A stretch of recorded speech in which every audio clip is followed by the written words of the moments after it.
They said they got $100 million. They get to the table, cuz, and they ain't got nothing. I think right is right. I think wrong is wrong. Nobody's gonna be perfect. No party's gonna be perfect. Stop dumping in East Cleveland. You are now locked in with Cousin Nita. We in the Cleveland cuz. We buying the block and know we in the Cleveland cuz. Knowing your city, come get right with Cleveland cuz. Peace, Cleveland. We got to talk. On today's episode of In Cleveland with Cuz, we have a very special guest. I have Cuyahoga County District 10 Councilman Michael J. Houser Sr. Welcome to the show. What's going on? First, I want to say thank you for taking the time to sit down and have this conversation. I think now more than ever, it is important for people to hear directly from our political leaders and representatives, especially locally so. So let's jump straight into it. I want to start with the school closings. So CMSD is about to close 18 school buildings. We are consolidating something like 27 high schools, and a school in your district is being impacted by that. So as I understand, Glenville has capacity for a couple thousand students. And as of now, there's something like 300 students in that building. Same thing with Collinwood. And so these schools are in your neighborhood. So help us understand how we got here. How do we get to this point? So great question. I wear multiple hats, so I see this on several different levels. So I'm county councilman for the area. I'm also the executive director at the Bond Accountability Commission. If people don't know what that is, that's basically the watchdog group of the school buildings for CMSD. And so maybe 20, 25 years ago, CMSD was caught mismanaging money. And so the taxpayers of Cleveland said, we will approve this levy, but somebody has to watch over you. And so I manage a all volunteer nonprofit organization that does just that.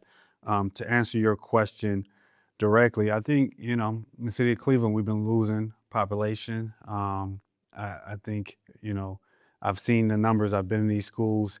They say even it might be 100 kids in Collinwood. I know a lot of times, I think an issue with merging the schools, I think people were talking about gangs and different issues like that. I believe that we should be able to merge the kids. Again, it's not a lot of kids in those schools at all. And so when you don't merge them, then you don't have enough students to do different sports, different extracurriculum activities. And so I am in support, and this is me speaking for me personally, am in support of the merger. I know a lot of people feel a lot of different ways. I think some people want to protect these schools and these different legacies. And I think that we, have to be proactive. And so, for example, if we are going to merge Collinwood with Glenville, what is the plan for the building Glenville, which is, I believe, can be an asset in our community, which has been landmarked by Councilman Michael Houser, so we can't tear it down. And so if we be more strategic about what we're going to do instead of just, reactive, I think we'll be in a better place long term.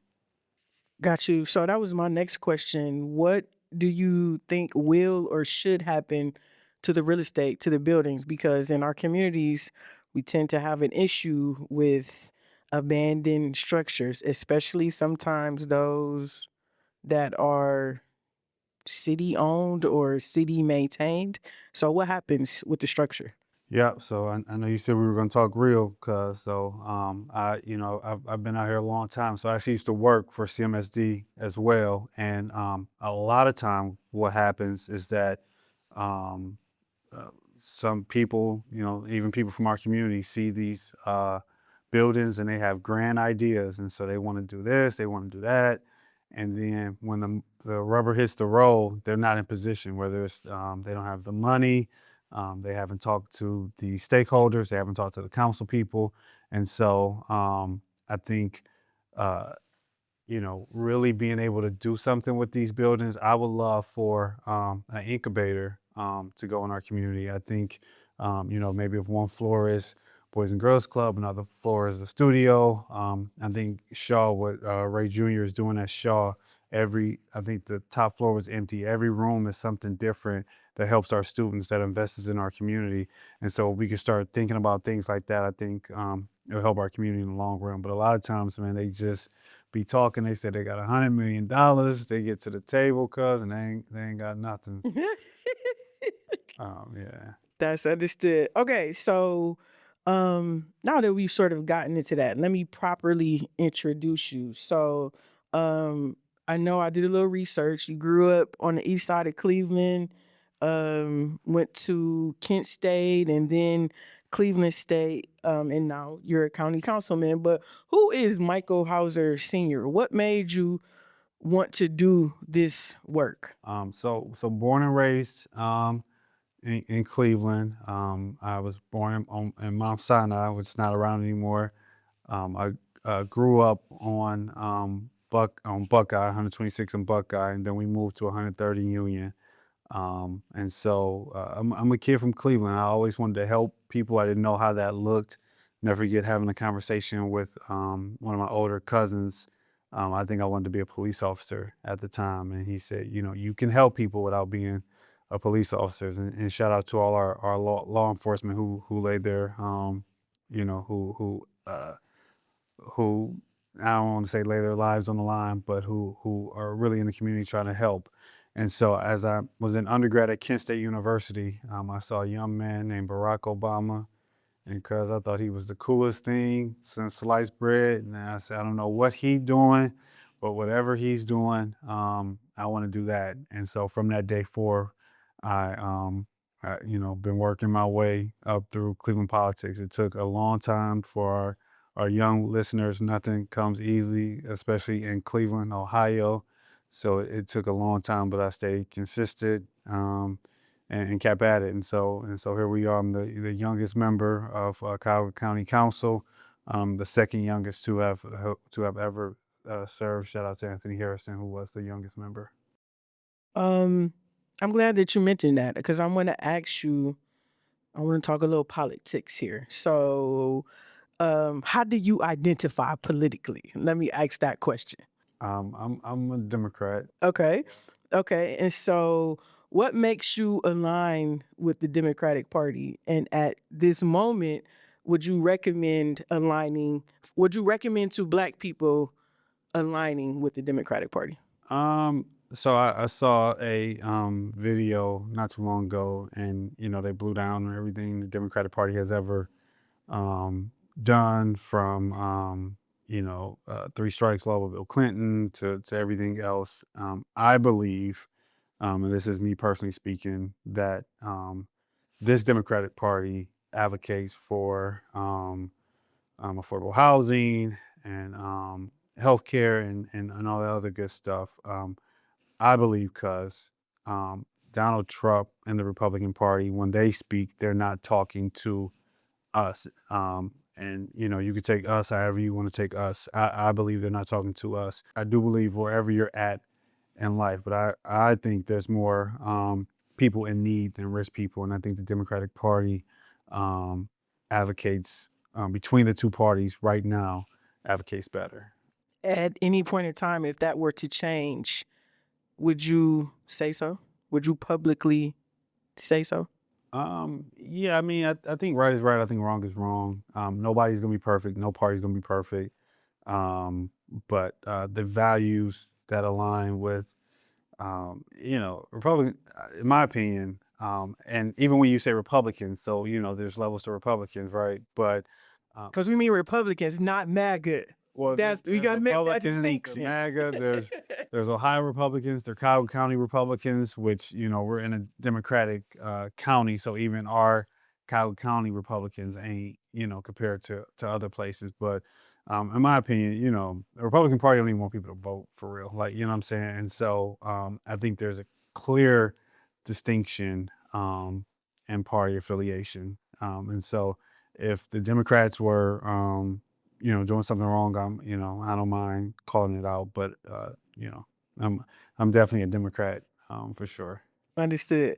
Okay, so let me ask you this. You represent District 10, which at this point has some of the most disinvested communities in this entire county. You've got Glenville, Collinwood, East Cleveland. And so because you grew up on the east side of Cleveland, you know you're not new to this. So how did these neighborhoods get to this point? And what specifically is your plan as county councilman to try to turn that around? Yeah, redlining is your answer, cuz. And yeah, so District 10 is all of, I say I have the most unique district in Cuyahoga County. So I have millionaires in the city of Bradenton who live off the lake who could care less who their county council person is. And I have people in University Heights. I have Cleveland Heights. I have I got all of Ward 8, which is that Collinwood area, all the way to Ward 10, which is St. Clair Superior. And, let's not forget, I have East Cleveland, and some people in East Cleveland live under the poverty line. And so I think trying to be intentional, cuz, is what's important. Uh, my plan for District 10 is I want to bring us all together, and all moving forward and all equal. And so I've been trying to be real intentional about East Cleveland. This past winter, East Cleveland didn't have salt trucks or even the trucks to get the snow up, and so we were able to work with ODOT and get them salt trucks. I know the Land Bank is doing a great job with the Circle East project.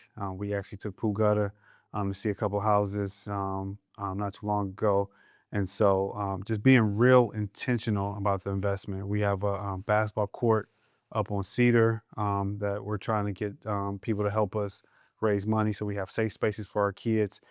All our viewers who are listening, please tell people to stop dumping in East Cleveland, because what's happening, cuz, is we will clean up the trash and the next day they'll find another different vacant area, and it'll happen again. But like, you got to stop, because we never get nowhere. And y'all don't do that in Solon. Y'all don't do that nowhere else. Stop doing it in East Cleveland. We're looking now to make a public awareness campaign. You wouldn't think you had to tell grown people, but it is what it is. And so just trying to be intentional. I spend a lot of time. My one a friend who's an elected official, I won't say his name, but he was like, "Man, you got to go somewhere else besides East Cleveland." But I'm like, they need me. Like, you know what I mean? We cleaned up 250 tons of trash last year, and just really trying to help the city. Cleveland Heights has great leadership. They're doing great. Again, nowhere's perfect. University Heights is in good shape. Michael Polins is going to take care of the Ward 10 area, and so really trying to focus and help East Cleveland move forward. They have new leadership, a new mayor, entirely new council, and so just really trying to be intentional, see what we can do to help Forest Hill Park. A lot of abandoned building, a lot of blight. We're raising money now to tear down one of those apartments. Hopefully we don't find anything crazy in there. And so just really trying to help the city move forward. I want to ask you, I'm glad that you mentioned Circle East because that was one of my questions. I'm in real estate, and some of my colleagues and I, we go back and forth debating about Circle East. Circle East is one corridor. I call it basically University Heights Junior. Okay. And so, but East Cleveland is a whole city. What about those residential streets, those blighted buildings, those vacant lots, the families who are nowhere near Circle East? What is the plan for them? So I hear this a lot, cause I have had conversation with Mayor Morgan about, let's come up with a master plan, a master housing plan, and she's interested. To her defense, she is extremely busy right now as well. And so when anybody say, Circle East not enough, my thing is we got to start somewhere, y'all. So even if we use Circle East as the catalyst and take it street by street, I know Pugata was like, let's go to Knowles next. I'm like, let's do it. You know what I mean? So, but let's take it one street at a time. Ideally, my vision for East Cleveland. If we could put something in the middle and put the trees up like they do in the suburb and just change the feel, change the culture of the city. The city is not that big, and even if it doesn't happen in our lifetime, because if we could lay the foundation, if we could, but we got to do our part. And so I gave $1 million to that project. I actually called it District 10 Housing Fund, so it could hit different areas in District 10. But we got to start somewhere. So it can't be, oh, it's only one area, so we ain't gonna do it. Like, no, let's just start. We starting at this corner, and we're gonna work our way down. At least that's what I'm hoping for. I can respect that. We'll wait and see Well, and how it goes. the houses are nice too, and I know the houses any other place they'd be valued like, uh, them houses might cost 400, 300,000 worth of material because it's East Cleveland. You might sell it for 250, so they're taking a loss. But to get the tax base in there, to get the right momentum, we feel like it's worth it. So, I want to also ask you about this because I think every single person who's watching this needs to pay attention to this and to truly understand this because I think a lot of people in Cleveland do not know and understand the difference between city council and county council. And when you don't know who controls what, you can't hold the right people responsible, the accountability piece. So, break that down for us. Explain to us briefly the difference between city council and county council. Yep. So it's multiple levels of government. So, for example, your federal legislator would be, for example, like a Congresswoman Chantel Brown. On a federal level, you have multiple state representatives, state reps, and state senators. So, that's your terms of churches, for example, your county under the state, myself, and then your city folks. Like a city council person. Stephanie House or Richard Starr, to that nature. The difference between a county council and a city council is so funny. I was supporting Stoney with More Than a Felon, and I had her come down, and she's like, "I'm on the fourth floor." I'm like, "Okay, I'm on the fourth floor too. I don't see you." And she was like, "I'm in City Hall. Please get in the Uber and come down to East 9th Street so we can help support your organization." And so I think city is more historic. We come out, we used to have county commissioners. We had 3 county commissioners, Russo, Peter Lawson Jones, and not McGinty, but we had 3 county commissioners. And so because of the scandal that happened with county government in the early 2000s, they changed it to, we have 11 county councilmen, and we're over basically a $2 billion budget, which goes directly to health and human services for the most part. So that's whether that's reentry, you're homeless, whether and we used the tax money, the taxes that everybody pays, to fund different things. So I don't have an assistant. We don't have slush funds. We don't have any of that. We're your city council people, and they work extremely hard. Okay, so this is something I think a lot of people in Cleveland need to know as well. How can residents and small businesses actually do business with the county? So grants, RFPs, contracts. How does somebody in that Glenville or East Cleveland community sort of tap into those resources and get their foot in the door? So great question. We do have economic development loan fund. We also recently created a small business department. It is led by we have a great director in Von Johnson, and so I think, and I'm happy to give his number. At the county, I do think we have to be, I've been using the word intentional about engaging our small businesses. So what I do personally is I go out to different small businesses in District 10, and I try to highlight those different businesses, whether it's in Cleveland Heights, East Cleveland, it doesn't matter, because I think for one, they need to see their council people, and for two, we need to engage more. I am trying to create community benefits agreements over at the county so that the people we give all these loans to all these big companies and we never get no return back. And then a lot of times, if somebody does something decent or sufficient, we just keep renewing the same contracts. And so it also hurts, for a younger or less established company to get in the door. And so I do think we have to do a better job at the county level of engaging small businesses and minority businesses. And so I'm actually planning a minority career fair coming up on May 15th over at the Jerry Sue Thornton Center, which is, minority businesses that do business with the county that are looking for people to employ. And so if anybody's looking for a job, May 15th from 10 to 2, please come out Jerry Sue Thornton and Tri-C. That's a good deal. So let me ask you this. I want to shift a little bit and get back to politics. Something you had touched on earlier. I think that it is important. Representation matters. And you, as a Black man in politics and being a county council person for um, young people, millennials, whoever watching, who think that they may want to follow in the same footsteps and hold a local political office one day, what advice would you give to them? Something practical? What do they actually need to know and do to sort of build a path to be in your seat? Yeah, so I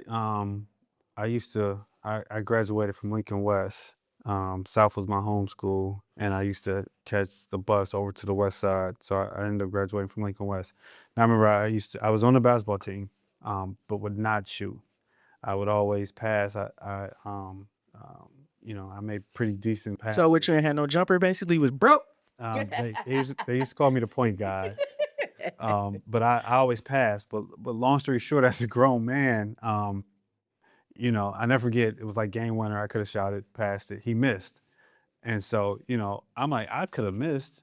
You know what I mean? And so to my young people, you don't have to, and it's always good to have a seat at the table, man. So bet on yourself, stay active, and don't be afraid to take the shot. Another thing, my grandmother is passed now. She passed at 96, but she always stressed education. I did not want to go get my master's, but I didn't want them to have like any excuse either. And so, continue your education. That's the one thing. Grandma would say it different, but that's the one thing nobody can take away from you. And so I was just pressed upon, believe in yourself, take the shot and always stress your education. Because it'll take you in multiple. You never know where you might end up. Even politics, there's multiple different lanes. You could be the assistant, you could be the chief of staff. You don't even have to be the council person. There's people behind a lot of these elected officials who making a real decision. So just put yourself in position to be successful. What are some mistakes that you made as an up and coming politician that you wish maybe somebody could have advised you on? So I used to. I've lost multiple elections. I've lost against for state rep against Stephanie House. I've lost this seat before. And then 6 years later, spent the block and was able to get it back. I look at all of them as lessons. And so, don't get too high, don't get too low, don't give up on yourself. All of it's gonna put you where. And so now when I talk about, oh, I used to work at CMSD, oh, I used to do this, oh, I used to do that. If I had just been a elected official my whole life, you wouldn't even have that point of reference. And so I believe God puts you where He wants you and gives you different experiences. So what's next for you? Where do you see yourself going from here? What aspirations politically do you have? I'm content. I mean, I want to be the best District 10 council person I can be. I want to do a great job representing my community. I have great work ethic. I feel like God didn't get you didn't give us these positions to just not do anything with them. And so, from the Crown Act to we got I'm teeing up a lot now. Just want to use this position to do good. We were able to highlight the Mason brothers this past weekend. We created the Office of Violence Prevention. We have real motion, and so just want to be able to continue and do the best to help our communities. So, in closing, before I let you go, one thing that I ask all my guests on the show, you basically represent something like 100,000 people, basically, in some, again, of the most challenged communities in our county. So, if you could give the people of District 10 one mandate, one ask of the residents that you represent, what would it be? Stop dumping in East Cleveland. Um, no, I mean, I think, I think I will say this, and it probably will never come to fruition. But in Baltimore, I'm going to Baltimore in May, and so in Baltimore, they don't have the cities broke up like we do. I mean, they have different cities, but all their tax money goes to the county, and then the county um, divvies up or allocates the money, and they allocate it equally among different communities. And so you don't see, we can use Beechwood for example, Beechwood with all the money, and East Cleveland with like no money.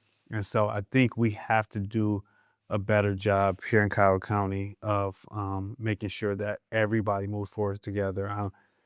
East Cleveland has had its challenges, but we have to do a better job as a whole. Another thing too, just before we go, cause we have to get a handle on these property taxes as well. So Cleveland, the houses are affordable. So you can get a house for 100,000, 200,000.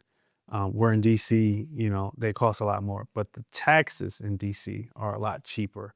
And so, the taxes here kill you. You mess around be paying 7,000 on $150,000 house. And so we got a lot of work to do at the county. We are currently in a deficit, and so of course, because they were never in a deficit until I got there, but now we in a deficit. So we definitely have some challenging times ahead. But Cleveland is a city of survivors, a city of champions. So we will figure it out together.